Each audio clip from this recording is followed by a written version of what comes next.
My name is Morris Rubell, and I celebrated 60 years of life. I'm a Holocaust survivor. Uh, that I was a child when the war broke out.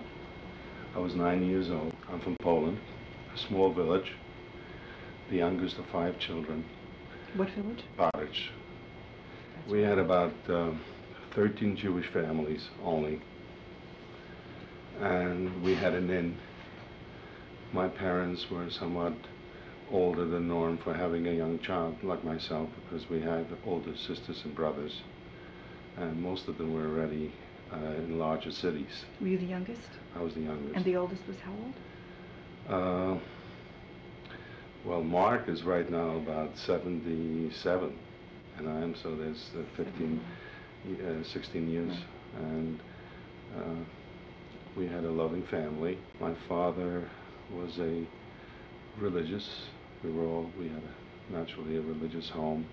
We had a beard, but being that we had an inn and we had a large house, our house was considered the shul, the stiebel, and they would come to us for Saturday they walked for Shabbos services.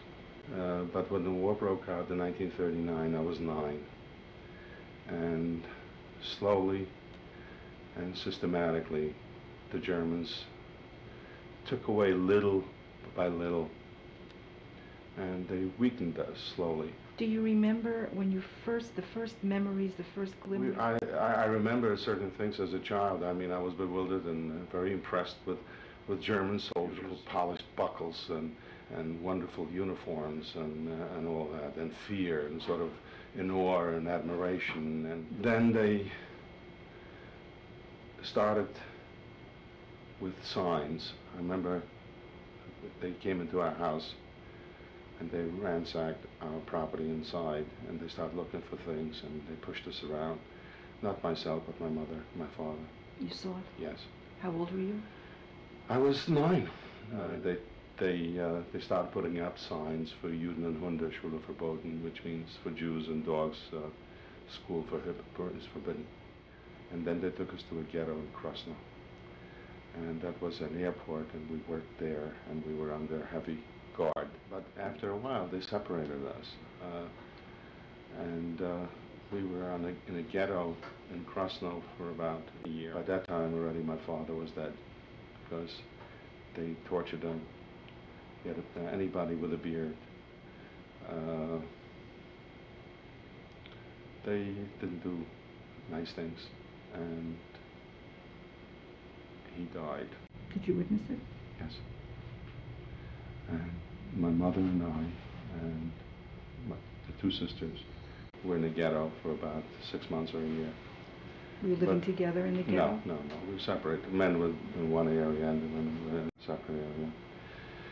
But we would sort of exchange glances from far away. And this particular ghetto, we did not live together. And then they took Lucy away someplace else, and Francis and my mother and I. They kept on segregating us constantly because my mother was older, and I, as a child, was also.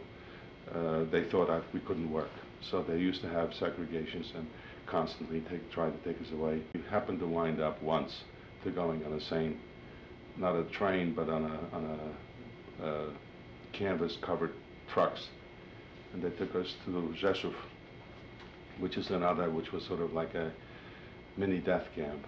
From very few people survived there, but we ran away and we didn't know where to go, so we ran back. How did you run away? They were taking people to clean the streets outside the camp, and we managed to sneak away. We were very much afraid of to give ourselves up to the Polish people, and we would walk back day and night for about 2 days and 2 nights to go back to the ghetto. And this is the irony of life, that from hell you were looking forward to go back to the same hell, because the other hells were even worse. So you were free and went back. Tried.